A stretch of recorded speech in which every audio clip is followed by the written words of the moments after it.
അവൻ്റെ അമ്മ ശുശ്രൂഷക്കാരോട്, അവൻ നിങ്ങളോട് എന്തെങ്കിലും കൽപ്പിച്ചാൽ അത് ചെയ്വീൻ എന്ന് പറഞ്ഞു.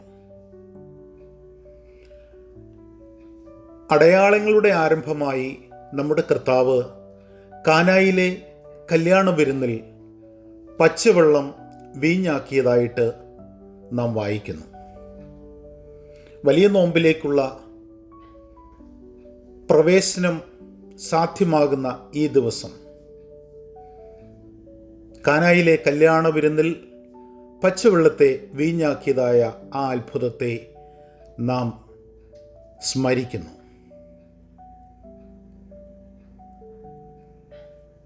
വീഞ്ഞ് തീർന്നു എന്ന് അവൻ്റെ അമ്മ ശ്രദ്ധിക്കുന്നു.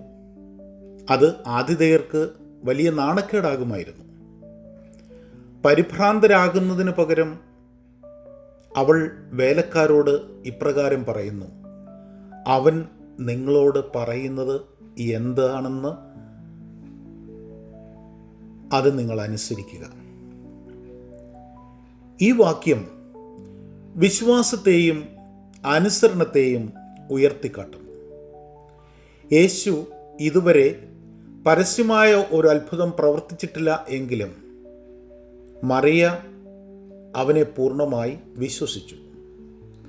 അവൻ എങ്ങനെ പ്രശ്നം പരിഹരിക്കുമെന്ന് അവൾ ചോദ്യം ചെയ്തില്ല. അവൻ്റെ കൽപ്പന പാലിക്കുന്നതിന് അവൾ ദാസന്മാരോട് നിർദ്ദേശിച്ചു.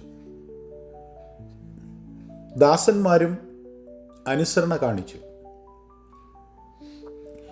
വീഞ്ഞ് ആവശ്യമായി വരുമ്പോൾ ഭരണികളിൽ വെള്ളം നിറയ്ക്കുന്നത് വിചിത്രമായി തോന്നിയേക്കാമെങ്കിലും യേശു പറഞ്ഞതുപോലെ അവർ ചെയ്തു. അവരുടെ അനുസരണം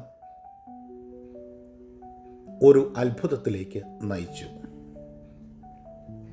ഇവിടെ എന്താണ് നമുക്ക് മനസ്സിലാകുന്നത്?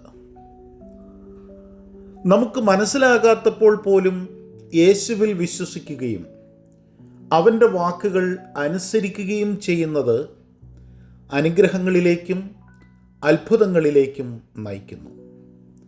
ദാസന്മാർ യേശുവിൻ്റെ നിർദ്ദേശങ്ങൾ പാലിച്ചതുപോലെ നാമും വിശ്വാസത്തോടെ അവൻ്റെ വാക്കുകൾ ശ്രദ്ധിക്കുകയും പ്രവർത്തിക്കുകയും വേണം. എല്ലാവർക്കും അനുഗ്രഹപ്രദമായ ഒരു നോമ്പുകാലം ഉണ്ടാകട്ടെ എന്ന് പ്രാർത്ഥിക്കുന്നു.